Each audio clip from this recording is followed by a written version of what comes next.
নমস্কাৰ মৰমৰ বন্ধু বান্ধৱীসকল, আপোনালোক সকলোকে জনাওঁ আমাৰ SK জ্ঞান মেথড চেনেলত স্বাগতম। আজি আমি স্বাধীন ভাৰতৰ এজন বিশিষ্ট মহান ব্যক্তিৰ জীৱনী সম্পৰ্কে সকলো তথ্য এই ভিডিঅ'টোৰ জৰিয়তে জানিম। আমাৰ সকলোৰে পৰিচিত মহাত্মা গান্ধী, আৰু মাত্ৰ কেইটামান দিনৰ পিছতেই আমাৰ গান্ধীজীৰ জন্মবাৰ্ষিকী, যাক নেকি আমি সকলোৱে বাপুজী নামেৰেও জানো। গতিকে এইজন ব্যক্তিৰ জীৱনী সম্পৰ্কে আমি আগতীয়াকৈ কিছু কথা জানি থোৱা দৰকাৰ। পৰিচয়: মহাত্মা গান্ধীৰ আচল নাম মোহনদাস কৰমচান্দ গান্ধী।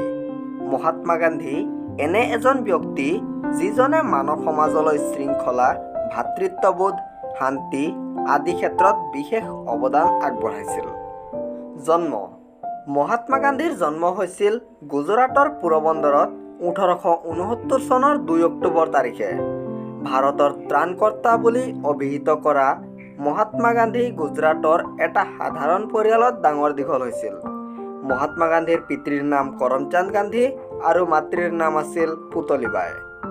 শিক্ষা: পঢ়া শুনাত মধ্যমীয়া ছাত্ৰ মহাত্মা গান্ধীয়ে আনুষ্ঠানিক শিক্ষা আৰম্ভ কৰিছিল পোৰবন্দৰত।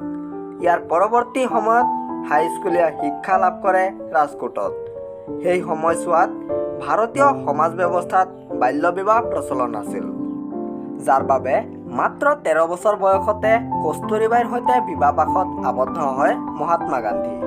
অৱশ্যে বিবাহপাশত আবদ্ধ হ'লেও শিক্ষা গ্ৰহণ সমাপ্ত কৰা নাছিল মহাত্মা গান্ধীয়ে।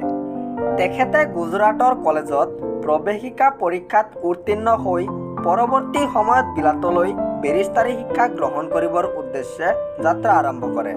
পিছত 1891 চনত বেৰিষ্টাৰী পাছ কৰি তেওঁ পুনৰ ভাৰতলৈ ঘূৰি আহে। কৰ্মজীৱন: গান্ধীজীয়ে বিলাতৰ পৰা ঘূৰি আহি পুনতে ওকালতি আৰম্ভ কৰে। তাৰ পিছত তেওঁ ওকালতি ব্যৱসায়ৰ উদ্দেশ্যে দক্ষিণ আফ্ৰিকালৈ যায়। সেই সময়ত আফ্ৰিকাত থকা ভাৰতীয় লোকসকলৰ ওপৰত ইংৰাজসকলে নানান ধৰণৰ অত্যাচাৰ চলাইছিল। সেয়ে ইংৰাজসকলে গান্ধীজীক ভাল চকুৰে চোৱা নাছিল। মহাত্মা গান্ধীয়ে সেই অন্যায়ৰ বিৰুদ্ধে প্ৰতিবাদ কৰি সকলো মানুহৰে সমান অধিকাৰ ধ্বনিৰে আফ্ৰিকাৰ বুকুত কঁপনি তুলিছিল। তেতিয়া আমাৰ দেশ ভাৰত ইংৰাজৰ অধীনত আছিল। মহাত্মা গান্ধী ভাৰতলৈ উভতি আহি মাতৃভূমিক স্বাধীন কৰিবলৈ মন মেলিলে।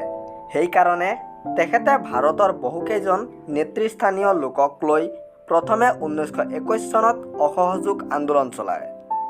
এনেকৈ 1931 চনত লোন আইন অমান্য আন্দোলন আৰু 1932 চনত হোৱা গণ আন্দোলনৰ নেতৃত্বৰ ভাৰ তেখেতে লৈ কাৰাবাস খাটে।